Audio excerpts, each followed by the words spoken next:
everybody. Okay, thank you so much. আমি এর আগের ক্লাসে তোমাদেরকে how to make a sentence এটা করেছি। এখন আমরা শিখছি সেন্টেন্স কিভাবে তৈরি করে।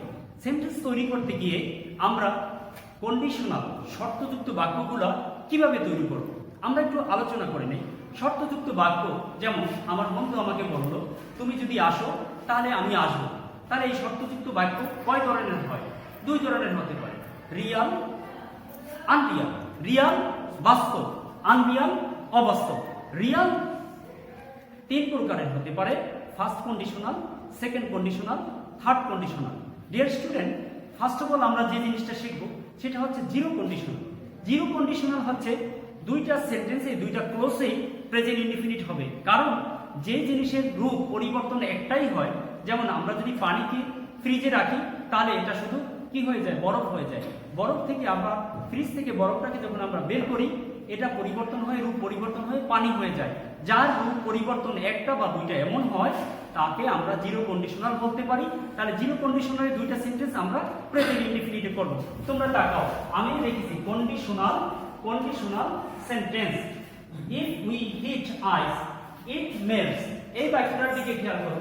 ইফ হচ্ছে কন্ডিশনাল, কন্ডিশন, ইফ যুক্ত কন্ডিশনাল মার্কার। উইটা হলো কি সাবজেক্ট, হিটটা হলো ভার্বের বি1, আইসটা অবজেক্ট। তাহলে এই সেন্টেন্সটা প্রেজেন্ট ইনডিফিনিট হলো। এই সেন্টেন্সটা কি হলো?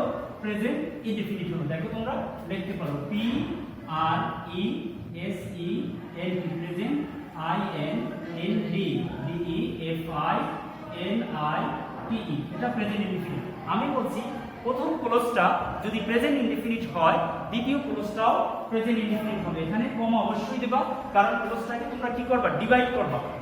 ইট মেল্টস, ইট হচ্ছে সাবজেক্ট, মেল্টস হচ্ছে ভার্বের বি1। তাহলে ভার্বের বি1 হলে এটা কি হয়ে গেল, ইট মেল্টস।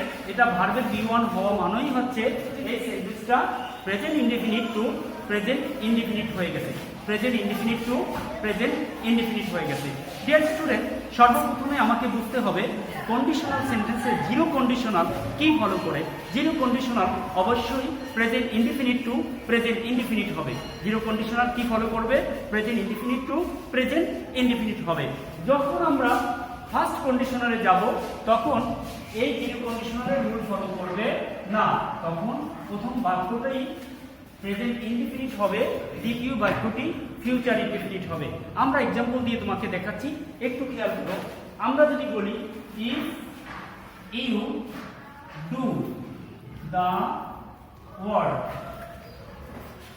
এই বাক্যের ভিতরে ইফ হচ্ছে মার্কার, এটা কি ক্লোজ মার্কার, কন্ডিশন। যদি ইউটা সাবজেক্ট, ডু হচ্ছে প্রিন্সিপাল ভার্ব, সাবজেক্ট প্লাস ভার্বের এটাকে আমরা বলতে পারি বি1। দা ওয়ার্ক এটা হচ্ছে কি অবজেক্ট। ডিটারমিনারের পরে একটা শব্দ থাকলে সেটা নাউন হয়, আমরা জানি। তাহলে দা হচ্ছে আর্টিকেল বা ডিটারমিনার, এরপরে ওয়ার্ক, ওয়ার্ক শব্দটাকে আমরা ভার্ব হিসেবে চিনি, নাউন হিসেবে চিনি। কিভাবে? আই ওয়ার্ক, আমি কাজ করি, এইখানে এই ওয়ার্কটা হচ্ছে verb. I do the work, আমি কাজটি করি, এইখানে এই ওয়ার্ক হচ্ছে কি নাউন, অবজেক্ট। ডিয়ার স্টুডেন্ট, তাহলে আমরা 100% ক্লিয়ার এটা প্রেজেন্ট ইনডিফিনিট। এটা কি প্রেজেন্ট ইনডিফিনিট। তবে এই বাক্যটা যেহেতু ফার্স্ট কন্ডিশনাল তাহলে আমরা এটাকে লিখতে পারি ফার্স্ট কন্ডিশনাল, তাই পরবর্তী বাক্যটাও হবে ফিউচার ইনডিফিনিট। ফার্স্ট কন্ডিশনালের শর্ত কি? প্রথম বাক্যটা প্রেজেন্ট ইনডিফিনিট হলে পরবর্তী বাক্যটা কি হবে, ফিউচার ইনডিফিনিট। তাহলে আমরা বলব if you do the work, যদি তুমি কাজটি করো তাহলে কি হবে, I will do the work. আমরা এইভাবে লিখতে পারি, আইটা দেখো, I will do the work. I এই সুন্দর এইভাবে, I will do the work, WORK। তাহলে if you do the work I will do the work, এভাবে আমরা লিখতে পারি। তাহলে এখানে কি কি পরিবর্তন পেয়েছি একটু আবার ভালো করে বোঝার চেষ্টা করো। ইফ হচ্ছে ক্লোজ মার্কার, ইউটা সাবজেক্ট, ডুটা প্রিন্সিপাল ভার্ব, দা আর্টিকেল বা ডিটারমিনার, ওয়ার্ক এখানে নাউন। তাহলে প্রথমটা আমরা প্রেজেন্ট ইনডিফিনিট পেয়েছি, সাবজেক্ট বি1 অবজেক্ট। এটা আমরা স্ট্রাকচার কি প্রেজেন্ট ইনডিফিনিট, সাবজেক্ট বি1 অবজেক্ট, এই শর্ত ফলো করছে। তাহলে এটা কি প্রেজেন্ট ইনডিফিনিট। তাহলে পরবর্তী সেন্টেন্সটা হবে ফিউচার ইনডিফিনিট। কি হবে? FUTURE, future, IND definite, DEFINITE, indefinite. আমরা যেহেতু ফিউচার লিখেছি তাহলে আমরা এই বাক্যটাকে আমরা ক্যাপিটাল লেটার দিতে পারি। এটাকে কি দিতে পারি আমরা? ক্যাপিটাল লেটার দিতে পারি, future indefinite. Dear student, first কন্ডিশনারে আরো কয়েকটা एग्जांपल দিতে পারি আমরা, কয়েকটা एग्जांपल দিতে পারি। তোমরা যদি ফলো করো দেখো আমরা আরো ভিন্ন ভিন্ন एग्जांपल দিতে পারি। If you come to school, যদি বলো তুমি if you come to school, এই যে দিলাম, তাহলে কি বললাম? I will come to school. If you come to school, I will come to school. তোমরা একটু ফলো করবা কোনো স্পেলিং ভুল হয় কিনা, কারণ আমি লিখতে গিয়ে দুটো ভুল করতে পারি, এজন্য তোমরা ধরবা আমাকে। ইফ ইউটা হচ্ছে কি সাবজেক্ট, ইউটা কি সাবজেক্ট, এরপরে কাম হচ্ছে কি ভার্বের B1, ভার্বের কি B1, আর এটা হলো কি আমার অবজেক্ট, এটা কি অবজেক্ট, তাহলে এটা present indefinite 100%।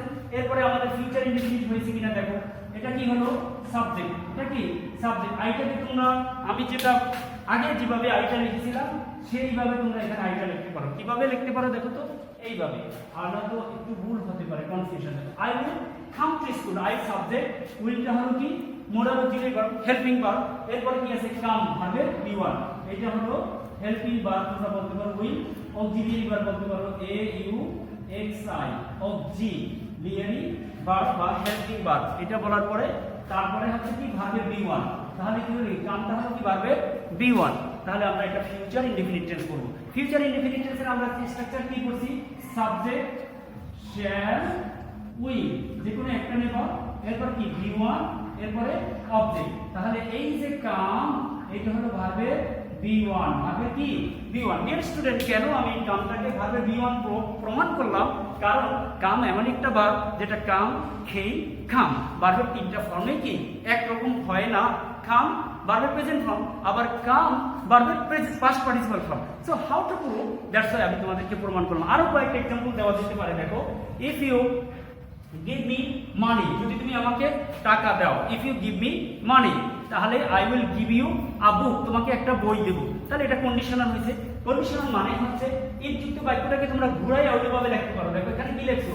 I will come to school, I will come to school. এটা লেখার পরে যদি ইফ কন্ডিশনাল মার্কারটা তোমরা মাঝখানে দাও তাহলে আর কোনো কমা দিতে হবে না। If you come to school, if you come to school. Class তোমাদের অনেক বড় হয়ে যাচ্ছে, আমাকে সময় দেওয়ার জন্য ধন্যবাদ, কারণ এত লম্বা ক্লাস তোমাদের ধৈর্য সহকারে দেখতে হবে। তারপরেও আমি চেষ্টা করতেছি অতি শর্টকাটে কিভাবে তোমাদেরকে শেখানো যায়। তাহলে কন্ডিশনাল সেন্টেন্স আমরা কি পাইলাম? কয়েকটা एग्जांपल দিয়েছিলাম, সেটা হচ্ছে ফার্স্ট কন্ডিশনালে একটা রুল ফলো করবে। সেই রুলটা কি হচ্ছে? প্রথম সেন্টেন্সটা যদি প্রেজেন্ট ইনডিফিনিট হয়, পরবর্তী সেন্টেন্সটা কি হবে? Future indefinite. আমরা বোঝার জন্য আরো তোমাদেরকে বলছিলাম, এখানে সেন্টেন্সকে দুইটা ভাগে ভাগ করছি। ক্লোজ সাধারণত তিন প্রকার: principal clause, subordinate clause, coordinate clause. সাধারণত আমরা এখানে দেখাচ্ছি প্রিন্সিপাল ক্লোজ এবং subordinate clause. Dear student, be careful. I will come to school, এটা হচ্ছে প্রিন্সিপাল ক্লোজ। এটা কি ক্লোজ? Principal clause. ইফ যুক্ত বাক্যটা এটা হচ্ছে কি? Subordinate clause. ক্লোজ মার্কার যেই সেন্টেন্সের পূর্বে থাকবে তাকে সাবঅর্ডিনেট ক্লোজ বলবে। ক্লোজ মার্কার যেই সেন্টেন্সের পূর্বে থাকবে তাকে সাবঅর্ডিনেট ক্লোজ বলবে। আশা করি তোমরা first conditional you have understood properly well. So next ক্লাসে আমি চেষ্টা করব যে তোমরা কিভাবে সেকেন্ড কন্ডিশনালটা কভার করবে। ওকে, থ্যাংক ইউ সো মাচ।